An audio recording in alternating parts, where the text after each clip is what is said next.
Ibrahim Badamasi Babangida, often referred to as the evil genius or Maradona by his critics, remains a complex figure in Nigerian history. He assumed power in 1985 after a military coup. Nigerians knew him as a charismatic leader, and he was also a shrewd strategist. Babangida's initial years saw a surge in popularity. His economic policies, particularly the Structural Adjustment Program, aimed to revitalize the ailing economy. He assembled a team of intellectuals to help him reshape the country. This approach earned him praise and gave the impression of a leader who valued expertise. Beyond economics, Babangida's government fostered a sense of intellectual inclusivity. He engaged in dialogues with academics, activists, and critics. This openness was a stark contrast to his predecessors.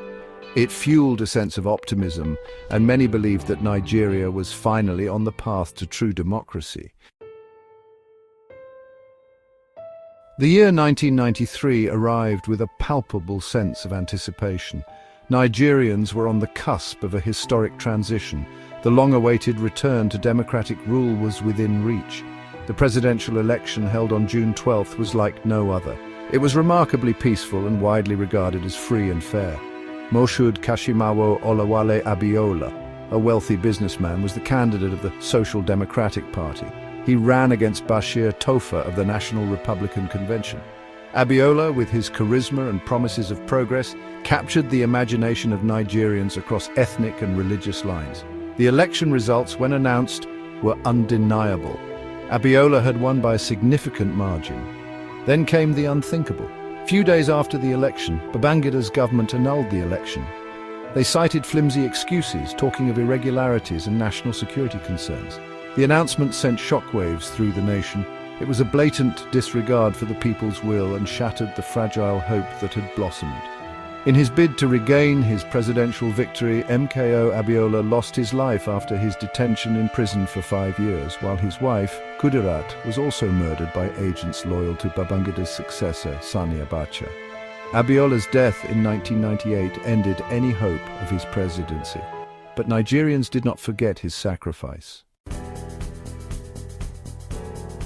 In his recent autobiography, A Journey in Service, Babangida attempts to rewrite this dark chapter in Nigeria's history.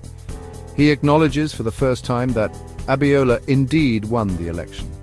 However, he drops a bombshell. He lays the blame for the annulment squarely on his then Chief of Defense Staff, the late General Sanni Abacha. Babangida claims he was away in his hometown when the announcement was made.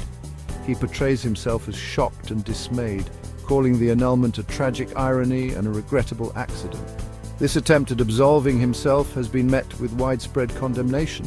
Critics, including prominent activists and pro-democracy figures like Omoyele Sowore, have denounced it as not only a blatant distortion of history, but emblematic of his Maradonic style. They argue that Babangida, as the head of state, held ultimate responsibility. He controlled the military and appointed the Electoral Commission. His attempts to distance himself ring hollow and reek of a desperate bid to salvage his legacy. The annulment of the June 12th election remains a deep wound in Nigeria's collective psyche. It marked a significant setback for the country's democratic aspirations. The immediate aftermath was a period of turmoil, with widespread protests, leading to a brutal crackdown by the military regime. The annulment also cast a long shadow on Nigeria's political landscape. It deepened ethnic and religious divisions, and the trust between the people and the government was shattered, making it difficult to rebuild even today. It undermined the faith in democratic processes and is a legacy that continues to haunt Nigeria. Even now, decades later, the ghost of June 12th lingers. It serves as a stark reminder of the fragility of democracy and what can happen when the will of the people is subverted.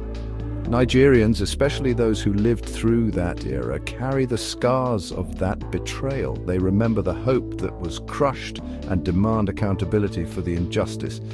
This is why former President Muhammadu Buhari approved national holiday to celebrate June 12th as Nigeria's Democracy Day.